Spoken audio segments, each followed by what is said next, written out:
Hello tout le monde, bonjour et bienvenue sur la chaîne de Dr Maboul. Si vous me découvrez, je m'appelle Eric, ancien élève aide-soignant et je vous donne des conseils tout simplement pour vous accompagner dans vos fiches de révision et votre préparation au concours aide-soignant. Aujourd'hui, on va parler de l'obésité. L'obésité, tout simplement, c'est un phénomène mondial, devenu mondial. C'est, selon la définition de l'OMS, une accumulation de graisse, en fait, de mauvaise graisse dans le corps, dans les différentes parties du corps, et donc qui nuisent tout simplement à la santé. Voilà, pour résumer simplement, si on prend l'IMC, donc l'indice de masse corporelle, de base, il doit être entre 18,5, il doit être idéalement situé entre 18,5 et 25. En dessous de 18,5, la personne est considérée en famine, donc vraiment trop maigre. Il faut qu'elle, à l'inverse, qu'elle mange.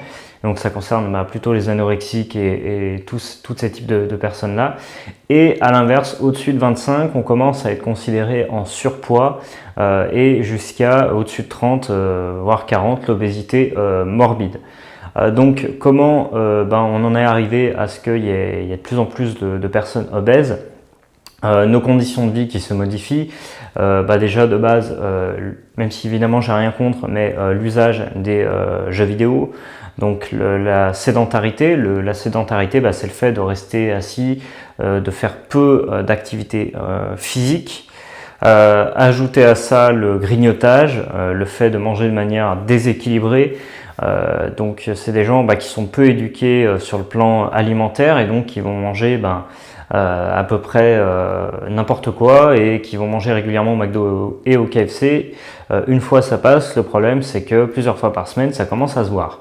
Vous ajoutez à ça aussi, vous pouvez avoir des problèmes hormonaux. Donc ça, c'est des gens, donc ça peut être génétique, ça peut être hormonal.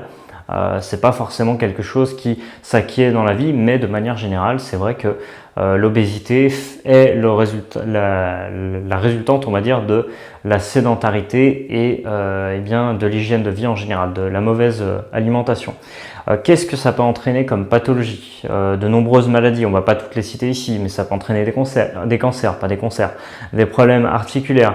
Ça peut entraîner des problèmes, des maladies cardiovasculaires, plein de pathologies associées en fait, tout simplement parce qu'on est en mauvaise santé. Donc comment on fait?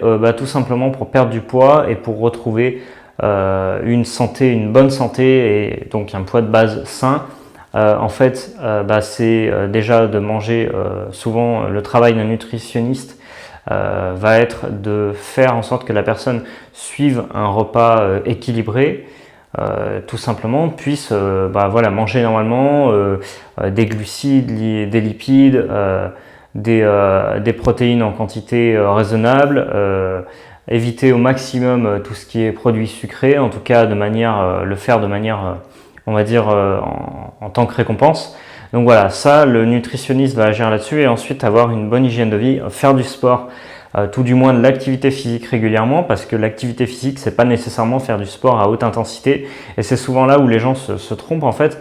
Moi je vois en salle de sport récemment, je voyais des personnes qui étaient plutôt on va dire enrobées, qui venaient à la salle de sport. Donc c'est une très bonne initiative. Le problème c'est que ces personnes-là pensent un petit peu que leur problème va disparaître en l'espace de 3 séances. Il faut mieux en faire moins, mais faire du sport de manière plus régulière. Donc voilà, si c'est votre cas, je ne suis pas nutritionniste ou médecin, mais simplement la base c'est vraiment de faire des choses de manière régulière, des plus petites choses. Moi je l'ai vu en ayant même une santé normale. Il y a un moment où j'avais pris 1 ou 2 kilos en plus, et j'ai vu que tout de suite, dès qu'on fait quelque chose de régulier comme courir, etc., dès qu'on a trouvé un sport qui nous plaît, forcément, on se sent beaucoup mieux et on mincit tout simplement. Et pour l'alimentation, pareil, donc varier les légumes, etc. Vraiment essayer de manger de tout et éviter au maximum les produits sucrés.